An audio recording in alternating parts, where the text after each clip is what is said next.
Hey guys, so today I wanted to talk about the differences between the L6 and the L5 as well as the standard Mark 19 Desert Eagles. So all three of the models are going to come in all four of the calibers, which is 357 Magnum, 44 Magnum, 429 Desert Eagle, and 50 Action Express. Specifically today I have a 357 Magnum L6 and a 50 AE L5.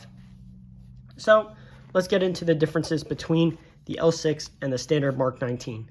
So what sets this apart from the standard Mark 19 is it is a pound lighter. So instead of 5 pounds unloaded, you're looking at about 4.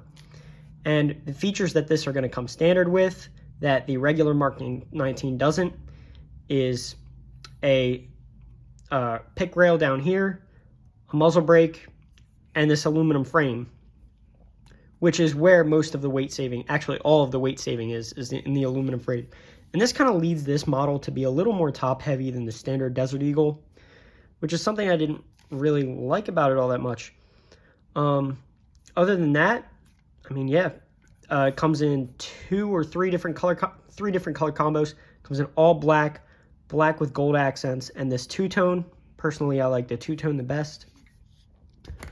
Now, this is the L5. And we'll get into the differences here, but this one just comes in all black or black with the two-tone, the stainless. I think I've seen some Cerakote options too, like with a burnt bronze upper or something like that. But yeah, so let's get into, all right, so this is a pound lighter than the Mark 19. This is a pound lighter than this. So this gun is actually only about 3 pounds unloaded, which I say only for a pistol. That's pretty heavy still. But that puts you at almost the weight of a fully loaded Glock 17 for a gun that shoots 50 cal. So, yeah. I mean, pretty light for how big of a round it shoots. Let's get into the differences between these now. So let's start in the slide. Obviously, you can see they got rid of the serrations here to save a tiny little bit of weight. You can see that this is cut.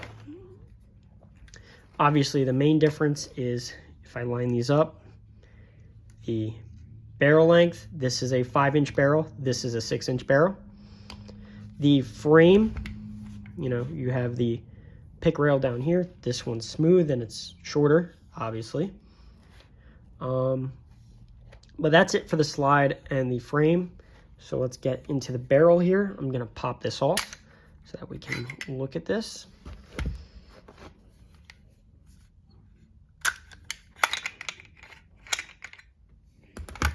So starting with the barrel here, we have cuts up here, which is still a functional Picatinny rail versus this is not cut.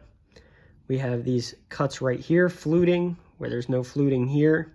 Some of the older style, I think Mark 7s have fluting in them like this. So I do kind of like that as a nod to the older Desert Eagles. Up front here, we have, you can see there's holes all the way through here. And then a little bit up here. And then this part was taken out. The actual chunk of the end of the barrel is a little shorter. And then obviously you have these big cuts. And you have this is a little smaller than this. So really that's about it as far as the differences between these. I think this one might have a slightly different gas piston and maybe some lighter recoil springs because the slide is lighter. But yeah, really that's the only differences between the L6 and the L5. Also something I noticed, this one's brand new, but the colors, like this one seems a little lighter silver versus a little darker. Then again, this one's brand new. This one's probably 6 or 7 years old, and it's had thousands of rounds fired through it. So maybe that's just from the age, but that's something I did note. If you enjoyed, please like and sub, and I'll catch you guys in the next one. Peace.